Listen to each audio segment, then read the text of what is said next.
allow me to give you a couple of principles that you can date by. Number one, be open. Be open to the people you meet. Be open to the way you meet them. A lot of times, if you've dated in the past, you have a closed mentality that I'm not going to do this. I'm not going to do that. And that's not conducive to finding a new person in this new environment. The second thing is you got to give yourself permission to love again and trust again. No one can do that for you. You got to say, I'm willing to open myself up for love and to trust for the right person. Number three, you've got to not expect someone to do something or be something that you're not. Here's what I mean. If you say, I've got to have a person that's six-pack, that works out all the time, I've got to have a person that makes a certain amount of money, then you have to be that person that works out. You got to be that person who's fiscally responsible, because you don't attract what you want, you attract who you are. Number four is you got to be willing to set boundaries. If your boundary is, hey, you don't talk to me a certain way, you have got to honor that boundary and you have to enforce that boundary. And last but not least, you have to focus on your healing, reflect where you came from, reflect how you got here and what you learned from your last relationship that you no longer want to do, and the things that you want to do in your next one. Okay, that was good. Black Lexicon said one of the elephants in the Tyreek case was that divorce represents a wealth distribution shift.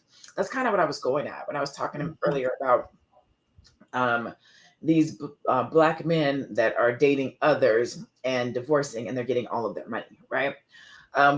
You listen, you don't even gotta marry him. Shannon Sharpe just gave $20 million to a 21-year-old other, right? You don't even gotta.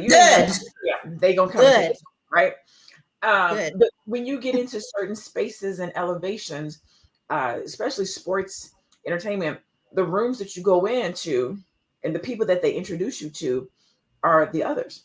They literally walk your wealth into a room and present you to the others so that the others can hitch their wagon to you to be a part of that wealth.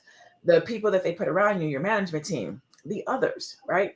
We need to surround our people of influence and of money. Family needs to surround them. Their management, their team should around them should look like us.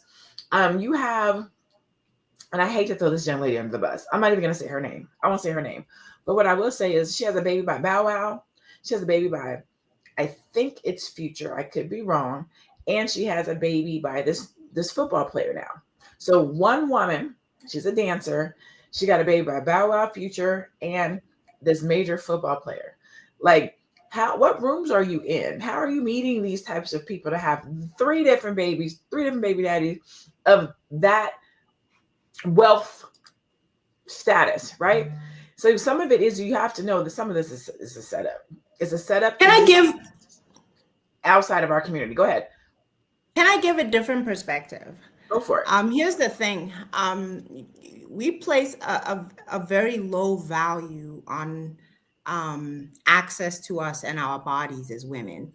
If you look at some cultures, if you even sleep with somebody's daughter, the family expects you to marry her, because that's how high of a value they place on her and access to her.